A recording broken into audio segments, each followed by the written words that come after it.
This week, we're talking about election stress. The Satisfied AF podcast is the place to learn how to create a life and career that's wildly delicious. Want a steamier sex life? We've got you. Want a more satisfying career? We'll cover that too. And you can be sure we'll spend lots of time talking about how to build connected, fun relationships that can handle life's ups and downs. No matter what goals you're working on, this show will help you create a one-of-a-kind life that's just right for you. Join me, life and career coach Corey Lynn, and each week I'll give you lots of practical tips, tools, and proven strategies to help you create all the satisfaction your heart desires. Hello, hello, hello. Happy Wednesday. Or maybe just hello, it's Wednesday.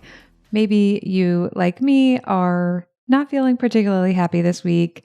Maybe you're feeling a little bit stressed. Maybe you're feeling a lot stressed. I personally have been feeling some pretty intense big feelings about the upcoming US presidential election. And I wanted to use the podcast to have a discussion about that and to talk through how you can use coaching tools if you too are feeling stressed about the upcoming election here in the US or any election anywhere in the world. I know that for myself, I'm feeling very frustrated with the whole way the election is going, with the two options we have, with just the way elections work in this country, also with the way politics work. I often feel like the levers that I have at my disposal don't have a big enough impact. I vote, I sometimes donate, and even then I feel like there's such a disconnect between what the people of the United States of America want and what our government is doing. And it's extremely frustrating to me personally. And I have a lot of frustration about that generally, but I feel like the US presidential election brings a lot of that into an extremely heightened state, especially because it has the potential to have so much impact for not just American citizens, but the whole world. And it feels kind of rough. And if you're having a rough experience too, I have some things to share with you that I think can help you have a better experience and also use the agency and energy you do have to be the person you want to be, show up how you want to show up, create the impact you want to have in the ways that you can. Again, sometimes the impact we want to have, like we can't figure out how to have it with the agency we do have, but I still think coaching tools can be incredibly useful and they can help us focus on what we are able to do. And so that's what I want to talk with y'all about today. I do just want to say, again, this is more raw than a lot of my podcasts. It's less buttoned up. I'm very cognizant that I don't have all the answers, and politics is not my area of expertise. And it is something that I personally struggle with. So this is probably going to just be a little bit of a different kind of podcast than some of the other ones where there are topics I coach on all the time and I have more expertise in the subject matter as well. I also want to say, whatever you're feeling about the election, I'm not here to try to take those feelings away from you. If you're feeling outraged, I'm not saying don't feel outraged. If you're feeling stressed, I'm not saying don't feel stressed. I think that there are a lot of ways people feel about this, and that's up to you.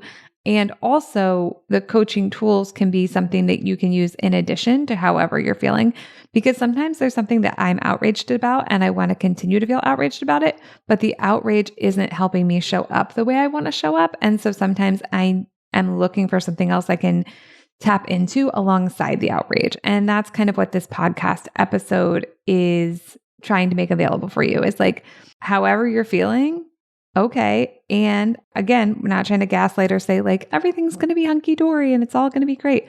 We're not doing toxic positivity here. None of that. We're just saying like, is there something else that you could be having also that could help you have a better experience? Okay. So there's however you're feeling now, right? And then there's how you want to choose to think and feel about the election.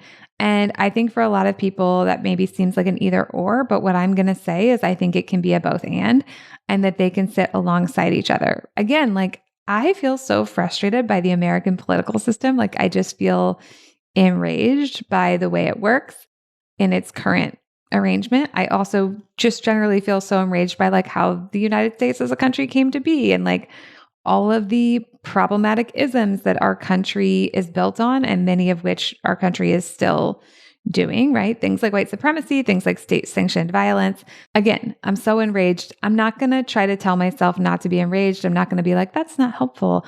But what I am going to say is, okay, but is the enraged part of you, like, is that creating what you want to do? Like, is it helping you show up how you want to show up? And for me, when I just sit in feeling enraged, or when I just sit in feeling afraid, or if I just sit in feeling overwhelmed, that doesn't tend to create a lot of valuable action for me.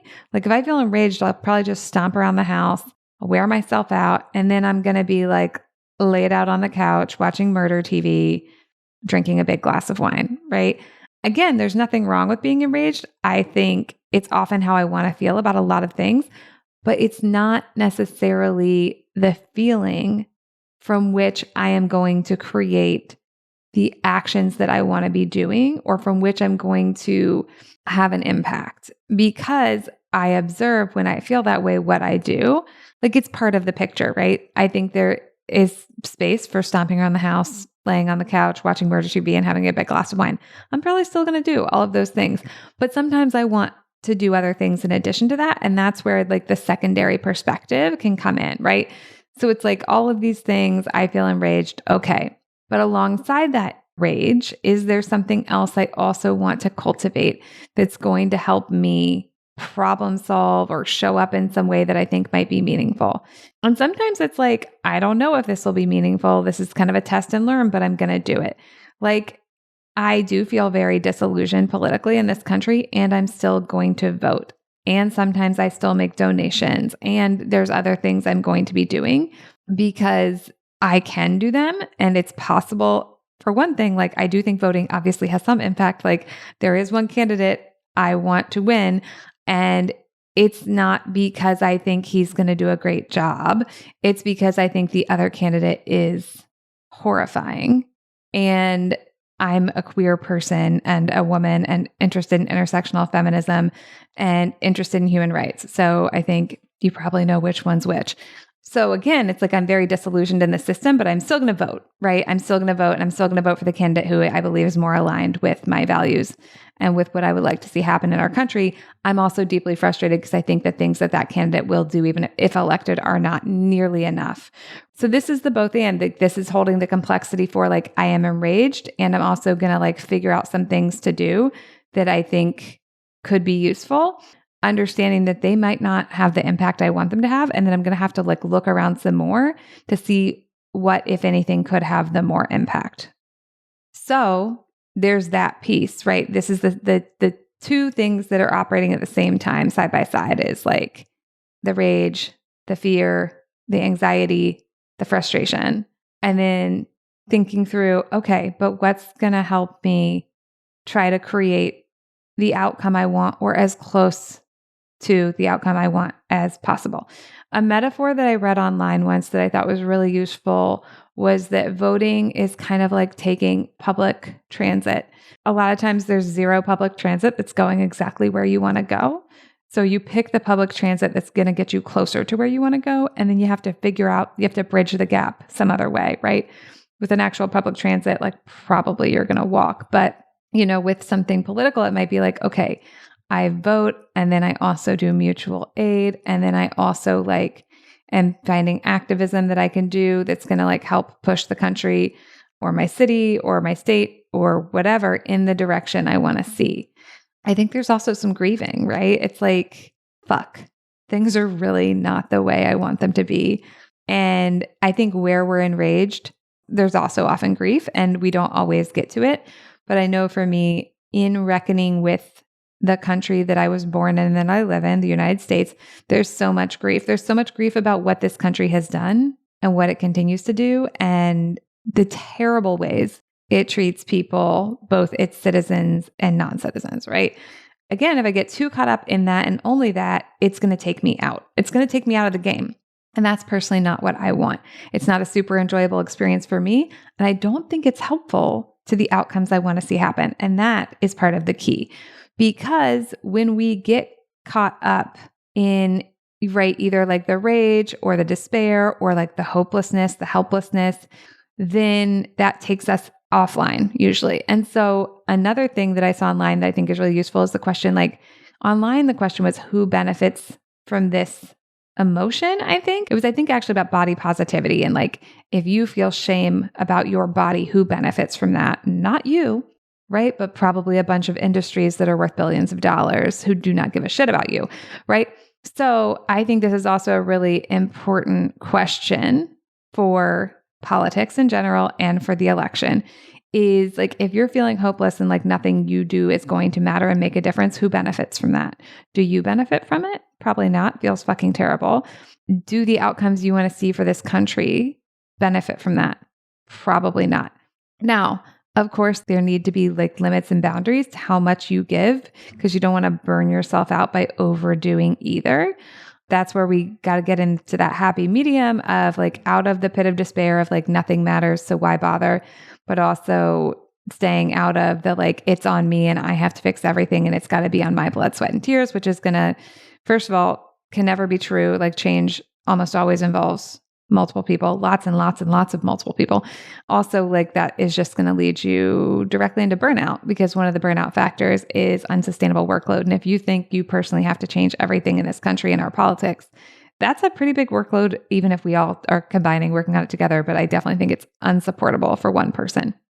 Second thing I want you to consider is the fear of criticism. Even when I was considering doing this podcast, I felt such an intense fear of criticism of like, what if I don't have this conversation skillfully enough and then people cancel me? People say I'm unintelligent. People say I'm out of touch. People say like it's delulu, that coaching tools could be useful for something as impactful as an election in the US presidential election specifically.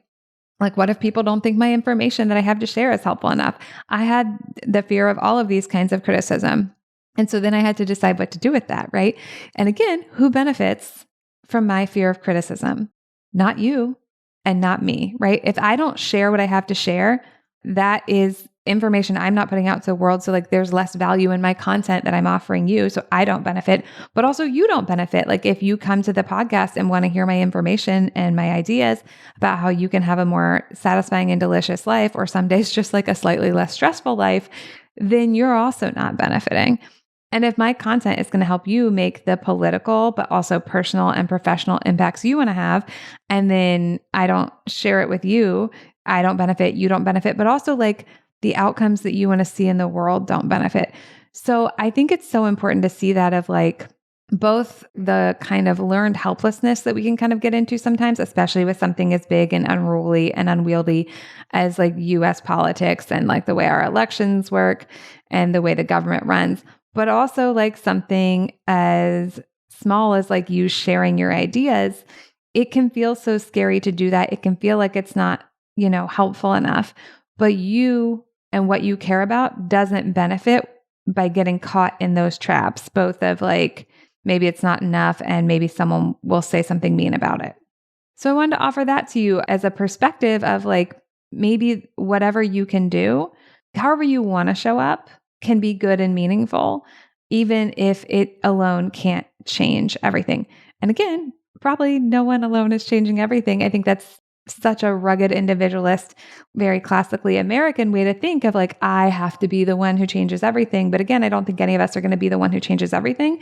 But if we all believe that what we have to add is valuable and we add it, maybe we could get to a really different place, right? So there is this idea in psychology of learned helplessness. They tested it, I think, with animals, maybe dogs. It's been a while since I've read the science on it. But basically, they put the dogs in a situation that the dogs are not able to get out of, but then they change the situation later to see if the dogs will try to get out of it. And basically, if you teach something that its efforts to get out of a bad situation won't work, it stops trying to get out of it. And I think this is so fascinating. And I think it's something that a lot of us face, especially when we get like disillusioned and bogged down with the cynicism of like, it never fucking works and we can't change it and it never changes and this is just the way it is, blah, blah, blah. We get into this learned helplessness. But one of the things I think most fascinating about learned helplessness is that people stop trying to get out from under the problem once they like learn that the problem is insurmountable. So can we flip that, right? And with animals and studies, you can reteach an animal to help itself after it's learned not to. You can reteach yourself that your effort is valuable and can make an impact, even if in the past it hasn't always. But that's going to involve you doing some mental labor of being willing to believe that even if something wasn't helpful in the past, maybe it could be in the future. And that maybe like it takes a different way of helping yourself than you were ever able to try before. Maybe it takes something you've never thought of. But just because you couldn't change it before, or just because people couldn't change it before, does not mean it can't be changed. And that leads me to another point. Recently, I was reading actually a pretty great, although honestly quite depressing book by, I think we pronounce his name, Johann Hari. It's called Stolen Focus. It's about the idea that like we can't focus as well as we used to. And first of all, he's like, is that even true? The answer turned out to be yes. And then why? Like, what are the factors? And so a lot of it, again, you're like, okay, this is terrible. Things are terrible. The world is like eating our focus. Lots of stuff is designed to make your focus worse, blah, blah, blah. It makes you feel really bad, right? Again, it's like get into the hopeless, helpless thing.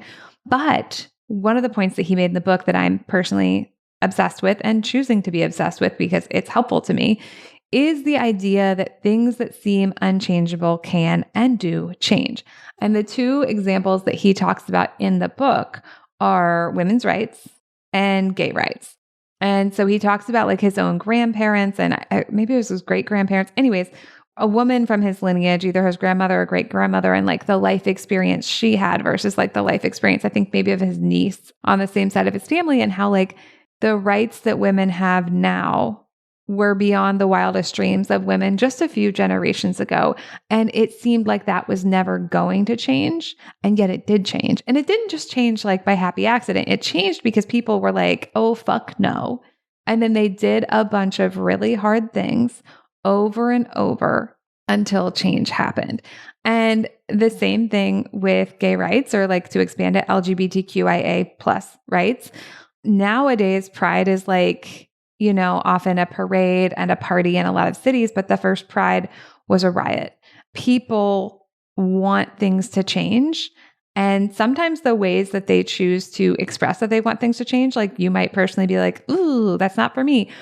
But I think what's important to see is that change can happen and that there are a lot of ways to make an impact and to invite that change, insist on that change, create that change. And there may be other people also working on that, doing it in ways that don't work for you. And I think we can get stuck in like kind of criticizing each other for that. Or we can just be like, here are the ways that I care to work on it in, and I'm going to do that. Because also, like, I think sometimes we get bogged down and in the weeds of like, are they making change in the right way? Also, a lot of the people who made the change that resulted in like us having the privileges we have now did do it in ways that we might think are untidy or inappropriate. And also, it's possible if they hadn't done it in that way, like we wouldn't have the rights we have now. So I'm not trying to get into the weeds of that conversation personally.